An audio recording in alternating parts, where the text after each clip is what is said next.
नमस्कार। भारत मौसम विज्ञान विभाग की दैनिक मौसम परिचर्चा में आप सबका हार्दिक स्वागत है। पश्चिमोत्तर भारत और इसके साथ साथ दक्षिणी प्रायद्वीपीय हिस्से और पूर्वी भारत पर जो लगातार थंडरस्टॉर्म एक्टिविटी और साथ ही साथ बारिश का जो दौर चल रहा है, इस दौर में अगले 24 घंटे के बाद से सार्थक कमी देखे जाने की उम्मीद है।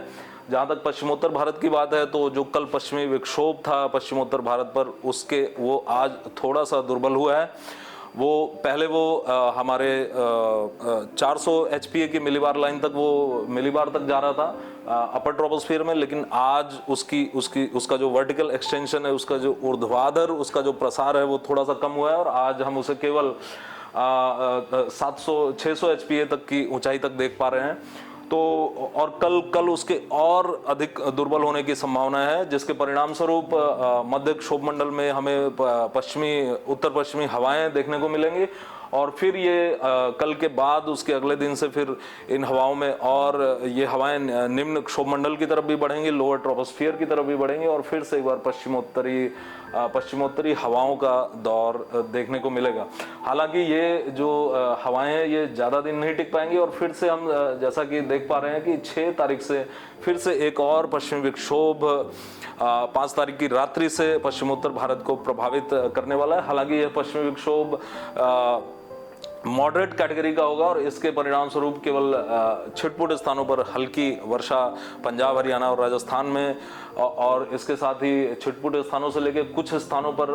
जम्मू कश्मीर, लद्दाख, गिलगित बाल्तिस्तान, मुजफ्फराबाद, हिमाचल प्रदेश और उत्तराखंड पर छिटपुट स्थानों से लेकर कुछ स्थानों पर हल्की से मध्यम वर्षा देखी जा सकेगी 6 तारीख और 7 तारीख को। लेकिन जैसा कि हम देख चुके हैं कि अगले 24 घंटे के बाद से अर्थात थोड़ी कमी आज ही वेदर एक्टिविटी में दिखाई पड़ रही है और कल से ये और अधिक सार्थक इसमें कमी आएगी, सिग्निफिकेंट रिडक्शन होगा 3 तारीख से और 4 तारीख से हम देख पाएंगे कि इसमें जो मौसमी गतिविधि है इसमें काफ़ी गिरावट दर्ज की गई है। अब यदि हम और साथ ही हम ये भी देखना चाहेंगे कि आज और कल उत्तराखंड पर छिटपुट स्थानों पर भारी वर्षा की संभावनाएं बनी रहेंगी और आज अगले 24 घंटे में हिमाचल प्रदेश पर भारी वर्षा की संभावना बनी रहेगी। और यदि हम फिर दक्षिणी प्रायद्वीपीय भारत की बात करें तो जैसा कि हम यहाँ देख सकते हैं कि आज जो हमारा दक्षिणी प्रायद्वीपीय भारत है, यहाँ पर भारी वर्षा दर्ज की गई। यहाँ तक कि तमिलनाडु पर भारी से अति भारी वर्षा भी दर्ज की गई। तमिलनाडु के लगभग 25 स्टेशंस पर भारी वर्षा दर्ज की गई और लगभग 10 स्टेशंस पर अति भारी वर्षा दर्ज की गई, अर्थात 7 से 13 सेंटीमीटर के बीच की वर्षा। और इसके साथ ही साथ दक्षिणी आंतरिक कर्नाटक और केरल पर भी भारी वर्षा दर्ज की गई। और यदि हम हिलस्टॉर्म ओलावृष्टि की बात करें तो पूर्वी उत्तर प्रदेश के सुल्तानपुर, अंबेडकर नगर जैसे जनपदों में ओलावृष्टि दर्ज की गई और साथ ही साथ मध्य प्रदेश, विदर्भ और मध्य महाराष्ट्र और साथ ही साथ उत्तरी तटीय आंध्र प्रदेश पर भी ओलावृष्टि दर्ज की गई है। तो अब यदि हम दक्षिणी प्रायद्वीपीय हिस्से जो तमिलनाडु, केरल जहां पर की भारी वर्षा दर्ज की गई है, तो इस भारी वर्षा के अगले 24 घंटे भी जारी रहने की संभावना है, जिसमें कि भारी से अति भारी वर्षा तमिलनाडु और इससे सटे हुए दक्षिणी आंतरिक कर्नाटक और केरल पर दर्ज किए जाने की संभावना है। उसके बाद इस वर्षा में सार्थक कमी देखने को मिलेगी, इसीलिए हमने जो इसका रंग है वो येलो कर रखा है। केवल छिटपुट स्थानों पर भारी वर्षा दर्ज की जाएगी और फिर 4 तारीख से इस वर्षा के और अधिक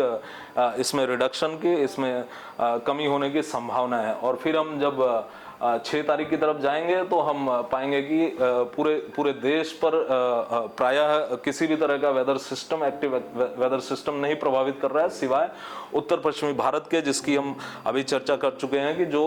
5 तारीख की रात्रि से एक अन्य मध्यम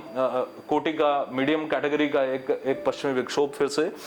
5 तारीख की रात्रि से पश्चिमोत्तर भारत को प्रभावित करने वाला है। इसके बाद में 6 तारीख के आसपास हम जैसा कि यहाँ देख सकते हैं कि 6 तारीख के आसपास एक चक्रीय परिसंचरण दक्षिण पूर्वी बंगाल की खाड़ी पर विकसित होने की संभावना और इसके प्रभाव में एक अल्प दबाव का क्षेत्र उसी क्षेत्र पर अर्थात दक्षिण पूर्वी बंगाल की खाड़ी पर विकसित होने की संभावना है। और इस अल्प दबाव के क्षेत्र के जो लगभग 8 तारीख के आसपास बनेगा, इसके और भी इसके तीव्र होने, इसके इंटेंसिफाई होने की भी संभावना है। तो और यदि हम फिशरमैन वार्निंग की बात करें, मछुआरों के लिए चेतावनी की बात करें, तो अगले 2 दिनों तक अर्थात 4 तारीख की प्रातः तक जो ये दक्षिण पश्चिमी बंगाल की खाड़ी, गल्फ ऑफ मन्नार की खाड़ी और इसके साथ में जो कोमोरिन क्षेत्र है और साथ ही साथ दक्षिण पूर्वी अरब सागर और केरल का जो तट है along end of Kerala coast और साथ ही साथ तमिलनाडु और दक्षिणी तटीय आंध्र प्रदेश का अलोंग एंड ऑफ जो क्षेत्र है, इस पूरे क्षेत्र पर जो हवाएं होंगी वो 40 से 45 किलोमीटर प्रति घंटे से लेकर के उनके अंदर जो गस्ट होगा वो 55 किलोमीटर प्रति घंटे का हो सकता है। तो मछुआरों को चेतावनी दी जाती है कि 4 तारीख की प्रातःकाल तक इस पूरे क्षेत्र में, जो कि ग्रे कलर से यहाँ पर दिखाया गया, इसके अंदर प्रवेश ना करें और यदि वो इस क्षेत्र में है तो यहाँ से बाहर आ जाएं। तो आज के लिए बस इतना ही। कल हम फिर मिलेंगे अगले 5 दिनों की मौसम परिचर्चा के साथ। तब तक के लिए धन्यवाद।